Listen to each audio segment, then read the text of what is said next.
Leo wondered if his mother had known the truth.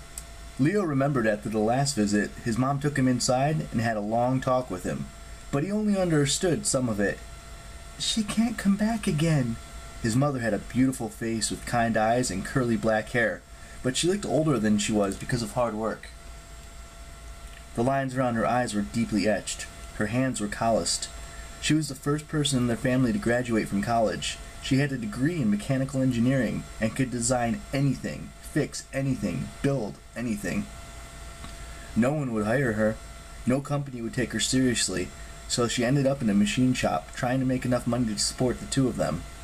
She always smelled of machine oil, and when she talked with Leo, she switched from Spanish to English constantly, using them like complementary tools. It took Leo years to realize that not everyone spoke that way. She'd even taught him Morse code as kind of a game, so they could tap messages to each other when they were in different rooms. Tap, tap, tap, tap, "I love you. You okay?" Simple things like that. "I don't care what Kalidia says," his mom had told him. "I don't care about destiny and the fates. You're too young for that. You're still my baby." She took his hands, looking for burn marks, but of course there weren't any. "Leo, listen to me. Fire is a tool like anything else, but it's more dangerous than most. You don't know your limits. Please promise me, no more fire until you meet your father. Someday, mijo, you will meet him. He'll explain everything." Leo had heard that since he could remember. Someday he would meet his dad. His mom wouldn't answer any questions about him. Leo had never met him, never even seen pictures, but she talked just like he'd gone to the store for milk and he'd be back any minute. Leo tried to believe her. Someday, everything would make sense. For the next couple of years, they were happy. Leo almost forgot about Tia Kalidia. He still dreamed of the flying boat, but other strange events seemed like a dream too. It all came apart when he was 8. By then, he was spending every free hour at the shop with his mom. He knew how to use the machines. He could measure and do math better than most adults. He learned to think three-dimensionally, solving mechanical problems in his head the way his mom did. One night, they stayed late because his mom was finishing a drill bit design that she hoped to patent. If she could sell the prototype, it might change their lives. She'd finally get a break. As she worked, Leo passed her supplies and told her corny jokes, trying to keep her spirits up. He loved it when he could make her laugh. She'd smile and say, "Your father would be so proud of you, mijo. You'll meet him soon, I'm sure." Mom's workspace was at the very back of the shop. It was kind of creepy at night because they were the only ones there. Every sound echoed through the dark warehouse, but Leo didn't mind as long as he was with his mom.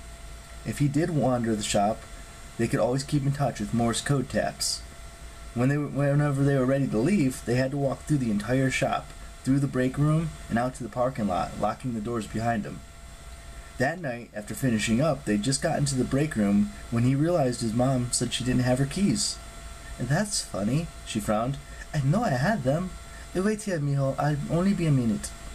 She gave him one more smile, the last he'd ever get, and went back into the warehouse.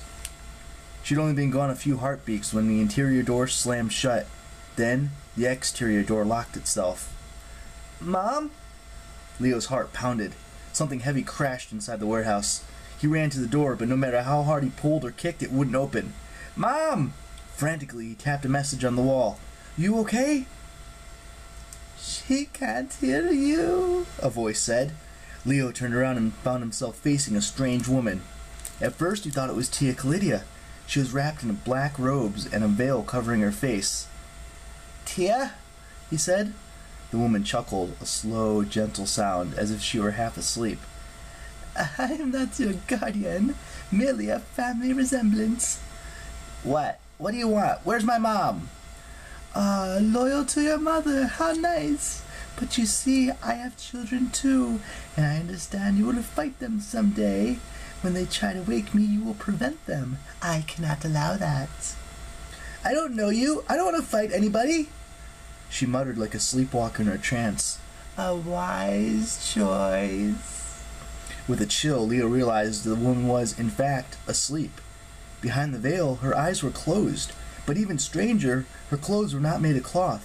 They were made of earth, dry black dirt, churning and shifting around her. Her pale, sleeping face was barely visible behind a curtain of dust, and he had the horrible sense that she'd just risen from the grave. If the woman was asleep, Leo wanted her to stay that way. He knew that fully awake, she would be even more trouble.